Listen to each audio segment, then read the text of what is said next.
There are classic guns that are still popular today. One of those for me is the Mini-14, Doug. What is it about the Mini-14? Well, it's just that classic rifle, you know, with the Garand style action. The Mini-14, the ranch model here has the aperture rear sight with a protected blade front. It's just a super durable, low recoiling, easy to manipulate, easy to shoot rifle that you can have in your truck, on your four-wheeler, UTV, you know, for cruising around the ranch, the farm, hunting camp, whatever that is. Yeah. It's just a classic rifle. And again, you know, to start out somebody shooting it, very low recoil in this whole operating system. It doesn't beat them up, and yet it's a little bit bigger than a rimfire.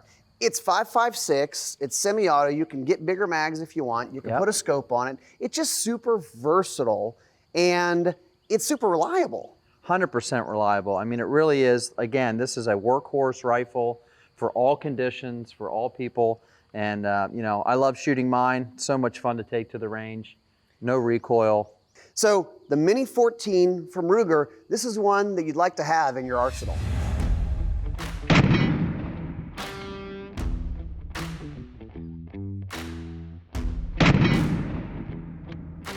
Ruger started making the Mini-14 back in 1973, and today it's still in the lineup. It's still very popular because people just love it. It's a very handy rifle. They actually have a lot of different configurations, finishes, paint jobs and colors, so it's kind of fun. You can pick out which one you want.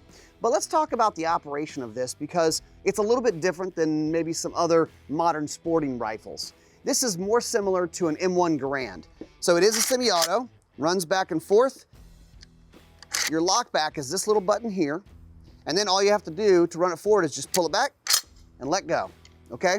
The magazines, they rock in, just like in an M1, okay? They rock in and then just click in place. And then to release it, you have a little tab here, and you push that, and it just drops out. Now the safety on this is right here. It's this device right here, which is actually kind of nice. There's not a lot of fiddling with up here. You can actually be in the trigger guard and push the safety off to fire the gun. Now let's talk about the aperture sight. You do have to sight this in, or probably you'll have to sight it in, but you want to fine tune it. It's not just a set it and forget it type of thing, but you just adjust it, sight it in for whatever distance or targets that you're shooting at to make sure that works right. Now shooting an aperture sight, if you haven't done it much, is a little bit different, but it can be very accurate. Let's shoot it a little bit. What you want to do is look through that peep and really focus on the front sight, and that will fall into the center of the aperture.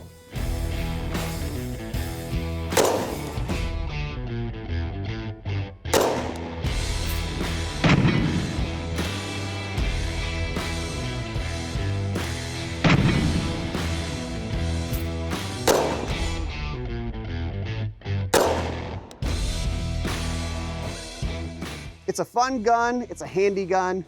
The Ruger Mini-14 is one you want to have in your lineup.